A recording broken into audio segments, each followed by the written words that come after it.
Funding for this program was provided by the Annenberg CPB project.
A principios del 1700, el mundo de la ciencia volvió su atención al problema de la electricidad. Había una buena razón para esto. Ustedes verán, muchos científicos en realidad se ganaban la vida dando cátedras. Eran ya sea catedráticos itinerantes viajando de ciudad en ciudad, hablando para todo aquel que comprara una entrada, o eran profesores universitarios. Cualquiera fuera, tenían que atraer una audiencia. Por supuesto, hoy profesores universitarios tienen una audiencia garantizada, pero esto se debe por los cursos exigidos, lo cual fue una invención posterior. Para atraer un auditorio, ellos querían demostraciones emocionantes, llenas de oropel, y la electricidad era perfecta para esto. Una demostración típica era conseguir un pilluelo callejero, un niño de la calle. Lo ataban al cielo raso con hilos de seda, lo cargaban con una máquina cargadora electrostática y sacaban chispas de su nariz. Quería mostrarles esa demostración, pero todos los pilluelos callejeros estaban ocupados. Estas cosas tendrán que servir en su lugar. Primeramente, quiero explicarles unos sencillos principios de electricidad. Voy a mostrarles algunas cosas fuera de lo común. En un primer vistazo, el científico que enseña y el mago que actúa parecerían tener muy poco en común. Siéntanse libres de contarlos. Y sin embargo, no hay duda que cada uno podría aprender unos cuantos buenos trucos del otro. Esto está exactamente en la mitad del paquete de naipes. Para encontrar ese naipe, yo corto el paquete por la mitad.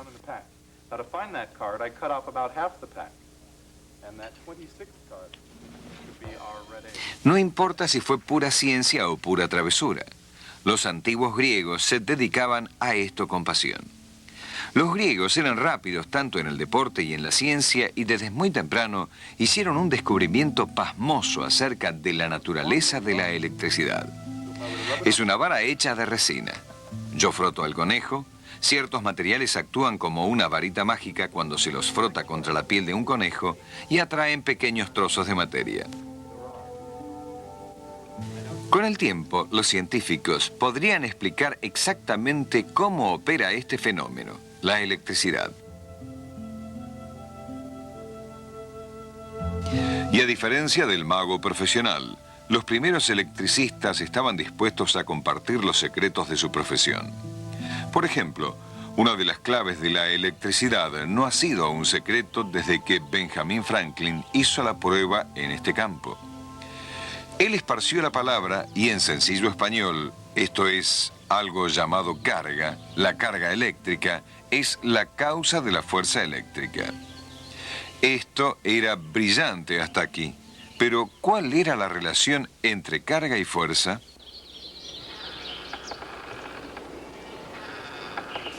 Tanto en la ciencia como en magia, el momento oportuno es todo, y en Francia, Charles Coulomb apareció con la respuesta.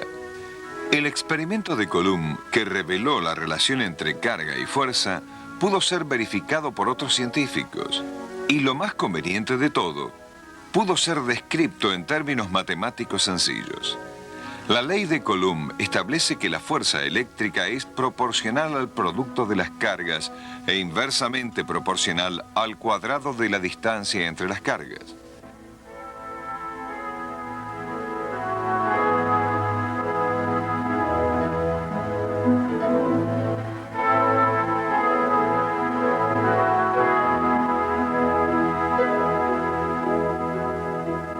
Además, hay dos clases de carga, positiva y negativa. La electricidad atrae cuando actúa entre cargas de diferentes signos, pero actuando entre cargas iguales, repele. De acuerdo con la ley de Coulomb, la fuerza que dos cargas ejercen sobre una tercera es la suma vectorial de las fuerzas que cada uno ejercería. Por cierto, las fuerzas de cualquier cantidad de cargas positivas y cargas negativas se suman como vectores, de modo que el total de la fuerza aún es calculado por la ley de Coulomb. Observen que cargas positivas se muestran en rojo y cargas negativas se muestran en azul. Carga eléctrica tanto ejerce como experimenta la fuerza eléctrica, y la fuerza eléctrica obedece a la ley de Coulomb.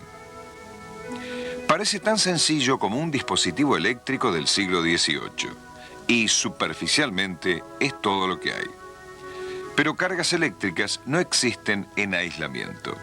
En cambio, la electricidad reside en la materia, los sólidos, líquidos y gases del universo. La misma materia es esencialmente eléctrica en su naturaleza. De modo que, para comprender electricidad, uno, en primer lugar, debe llegar a un acuerdo con la materia. Por el otro lado, para comprender la materia, en primer lugar, uno debe captar la esencia de la electricidad. El hecho es que el uno no puede ser comprendido sin el otro. En su propio estudio, Franklin comenzó a pensar en electricidad como un fluido en combinación con la materia.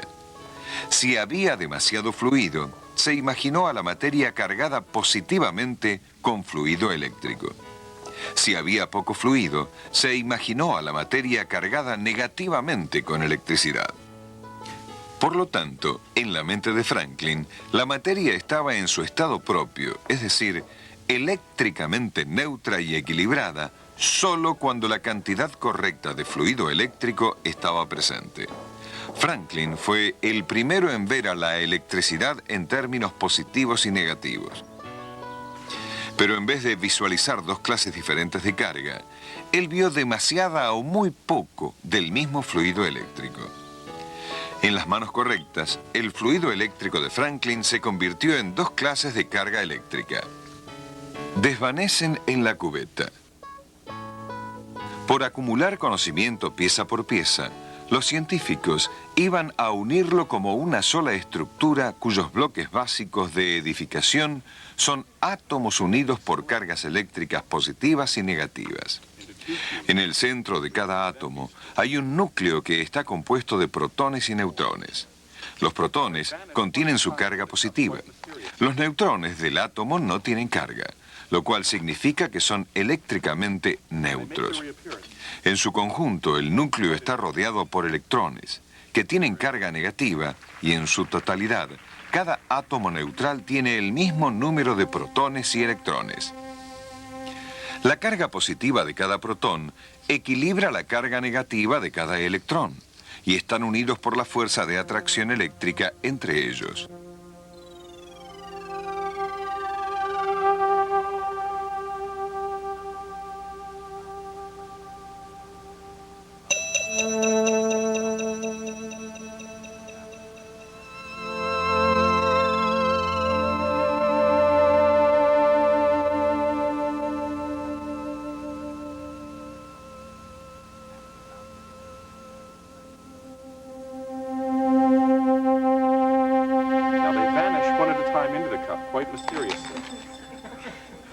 Se desvanecen en la cubeta misteriosamente. Cuando reaparecen, pero este acto bastante especial de equilibrio como cualquier otro es a veces menos que perfecto. El hecho es que no todos los átomos son neutrales. Algunos tienen demasiados electrones o muy pocos, en cuyo caso se los llama iones. En realidad, iones de sodio con una carga positiva neta y iones de cloro con carga negativa se unen por la fuerza eléctrica en cristales de los que se compone la sal de mesa común. Pero sea que sus átomos estén ionizados o no, sólidos, líquidos o gases, toda materia en el universo es unida por la fuerza de la electricidad. Por ejemplo, podían tomar esta moneda insípida de cobre y de todas las formas de la materia, ninguna exhibe los elementos de la electricidad más claramente que los metales. En oro sólido, oro, la materia prima de los sueños. A través de los tiempos, los científicos han cavado profundamente en la naturaleza de los metales y en su búsqueda han encontrado que todos los metales tienen propiedades similares. Por una parte, cada metal es maleable y dúctil, teniendo la capacidad de cambiar de forma sin romperse. Otra propiedad antigua es su brillo, al grado que un metal brilloso refleja luz. Por un largo tiempo, esto fue todo. Pero en 1700 los científicos encontraron otra propiedad común a todos los metales. Hoy se la llama conductividad, la capacidad de conducir electricidad. En un aislador la carga eléctrica se queda donde está, pero en un metal se desparrama instantáneamente, es decir, que el metal conduce electricidad.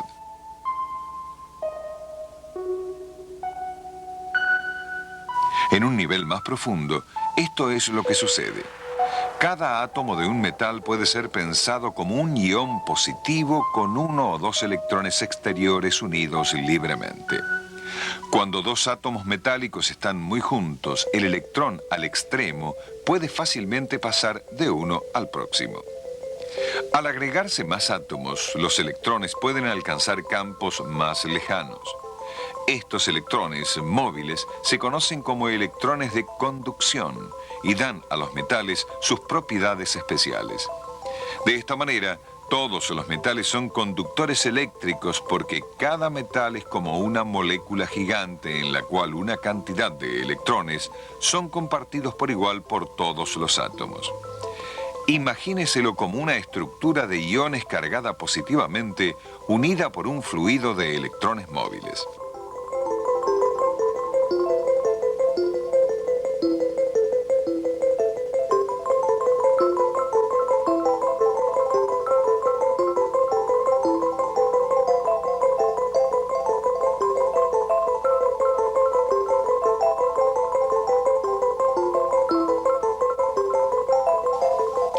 Si una carga positiva es acercada a un metal, atrae los electrones móviles cargados negativamente hacia sí mismo, haciendo que se apiñen en la superficie más cercana. El resultado es dejar a los iones netos positivos, desequilibrados por electrones, en la superficie más alejada. Cuanto más cerca una carga eléctrica está de un metal, tanto mayor es la carga del signo opuesto que se junta cerca de la superficie y más carga del mismo signo se deja en el resto de la superficie. Y ahora, una pequeña caja sorprendente.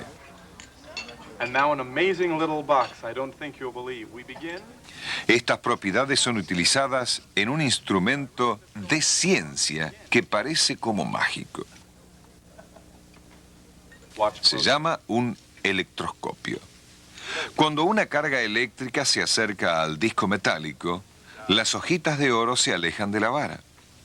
Una carga positiva cerca de la parte de arriba atrae cargas negativas, dejando la carga positiva del otro lado de la vara metálica, y las hojitas de oro quedan con el mismo tipo de carga.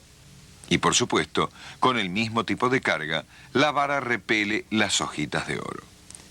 Cuando le sacamos la vara, la hoja cae hacia abajo a menos que la carga sea transferida al disco por contacto físico. Flota. Permanece. El contacto físico deja a la vara y las hojas de oro con una carga en exceso neta y la hoja queda parada. Pero cae nuevamente al tocarla con la mano. abajo. La mano, que en sí misma es un conductor, conecta el pilar a la caja del electroscopio. ¿Dónde diablos fue esa carga extra? La caja del electroscopio está en contacto con la Tierra, la cual es una gran conductora por derecho propio. Cuando el contacto está hecho, el electroscopio, como cualquier otro conductor, comparte su carga, liberando la mayor parte de la misma al cuerpo más amplio. A pesar que en realidad solo electrones negativos fluyen de un lugar al otro, el efecto es exactamente como si fluyeran cargas positivas en la dirección opuesta. A esto se le llama poner a tierra un conductor eléctrico o sencillamente ponerlo a tierra. Y con propósitos prácticos, cuando sucede, el conductor se vuelve eléctricamente neutro. Si este es el caso, en primer lugar, ¿cómo es que algo se carga? Una manera es fricción, lo cual no sorprende a nadie que alguna vez haya caminado a través de una alfombra seca y recibido un shock. Pero hay maneras más efectivas para cargar por fricción. Yo he armado una carga estática de manera que el papel se adhiere a la vara. En el siglo XVIII, los electricistas diseñaban máquinas que acumulaban carga eléctrica frotando un aislador giratorio tal como el vidrio.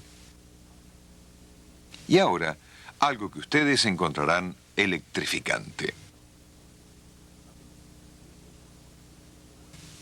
Esto es cortesía de mi buen amigo el señor Van de Graaff.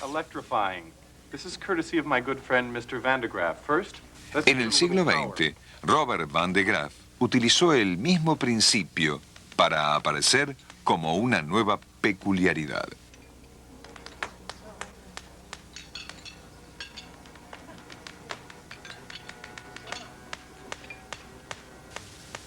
Aquí abajo, una correa aisladora recoge carga eléctrica.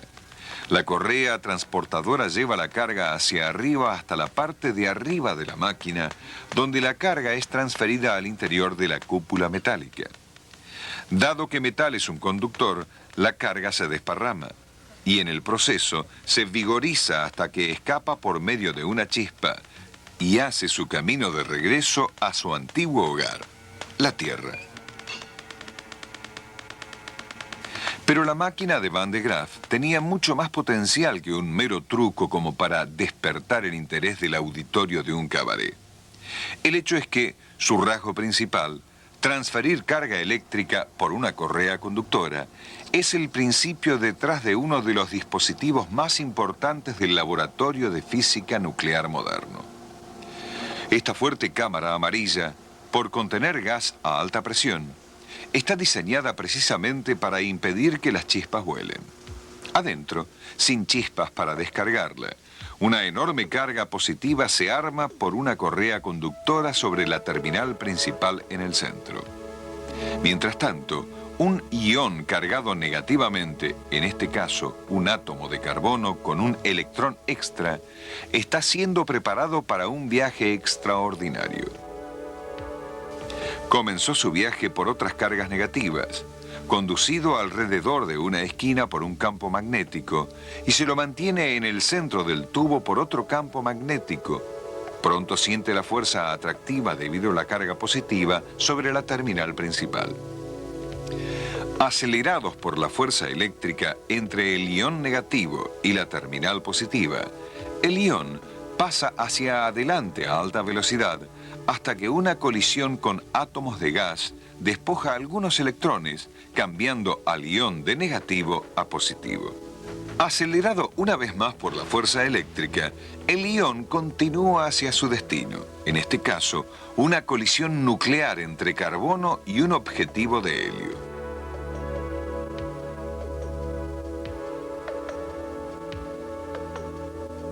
Esta máquina extraordinaria se llama acelerador Tandem Van de Graaff, porque utiliza la enorme carga armada por el generador de Van de Graaff, no una, sino 2 veces. Por supuesto, utilizar la carga positiva 2 veces es una treta de esas, pero aún es estrictamente ciencia, no magia. A pesar que las correas conductoras de Robert Van de Graaff son una manera excelente de vigorizar carga, la madre naturaleza siempre tuvo algunos ardides propios en este sentido. Desde el principio de los tiempos, tormentas de truenos han involucrado enormes liberaciones de carga eléctrica.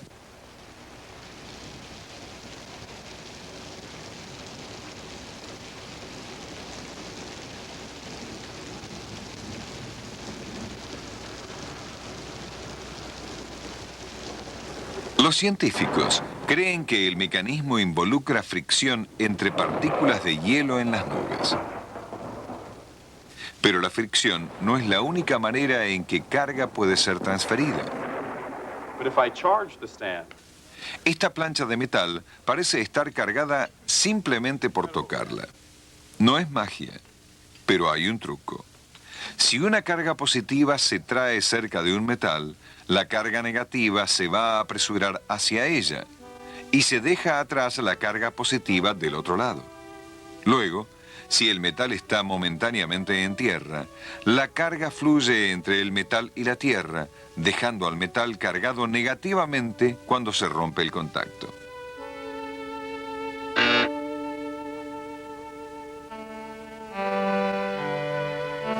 Pero si cargo el pie, ustedes notarán una reacción increíble.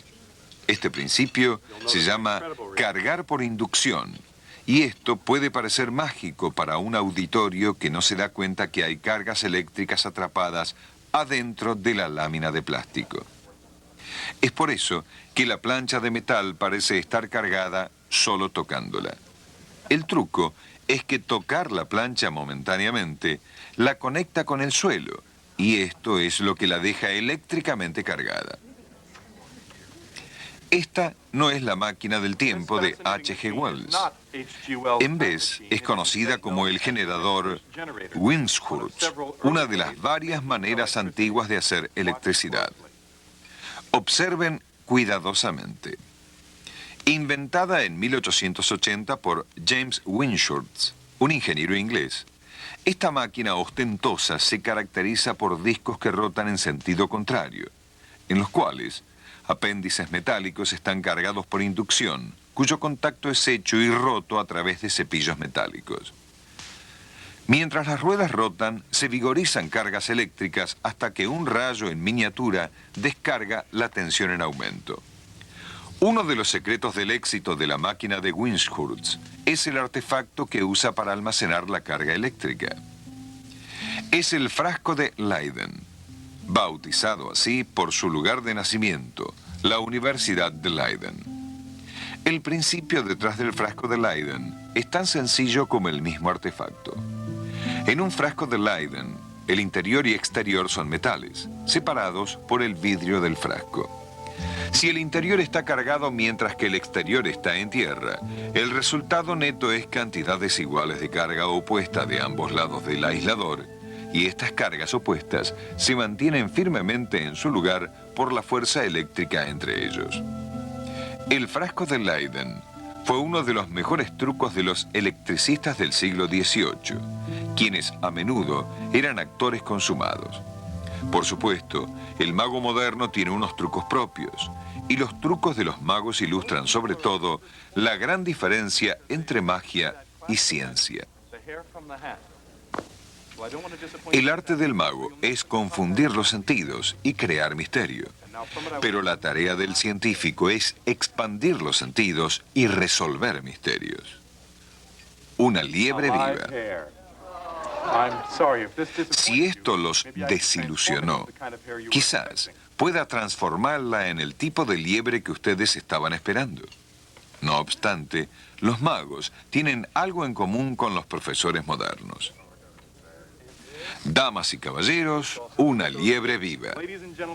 Ambos tratan de entretener, por lo menos dentro de lo mejor de sus posibilidades. Yo quise mostrarles que la electricidad puede realmente ser útil.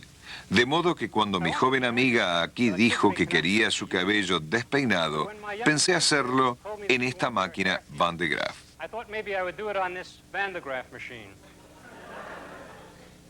No duele para nada. Aquí vamos. Observen lo que sucede cuando la prendo.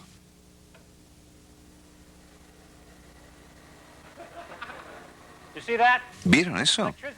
La electricidad puede hacer que los pelos se nos paren de punta. Ella quería saber cuánto le iba a costar. Le dije que cuando hubiera terminado, no le cobraría. Esta es una máquina generadora de electroestática diferente. Opera por inducción y por hacer y romper contactos. Pero su propósito básico es arrojar chispas. Pensé que me darían un motor eléctrico para hacer andar esto. Pero cuando leí la letra chiquitita de mi contrato, decía que yo mismo tendría que girar el manubrio para arrancar. Aquí vamos. Es una máquina de rayos. En realidad, es bastante peligrosa. Si agarro el objeto equivocado en el momento equivocado, ustedes perderían un profesor o por lo menos aprenderían unas cuantas palabras que no están en el plan de estudios. La máquina más grande de este tipo la hizo un físico holandés, Van Marum. Mucho antes de la obra de Windshurst y Van de Graaff, allá por los 1780-1790, Martinus van Marum, en Holanda, experimentaba con la máquina generadora electroestática más grande que alguna vez se hizo. Fue construida para Van Marum por un fabricante de instrumentos inglés llamado John Cuthbertson. La máquina gigantesca de Van Marum utilizó un banco de 100 frascos Leyden. Sus discos rotativos tenían un diámetro de más de 6 pies y podía arrojar un rayo de alta tensión a una distancia de más de 2 pies. Era un tipo de dinosaurio electroestático. El punto final de la evolución de la máquina generadora de electroestática del siglo XVIII. Y en pocos años quedó extinta porque en Italia, Alessandro Volta había inventado un artefacto mucho más elegante y útil. Uno que llevaría a la electricidad a una nueva era. La batería eléctrica. Pronto veremos la batería eléctrica. Pero primero les diré acerca de otra idea nueva, el campo eléctrico.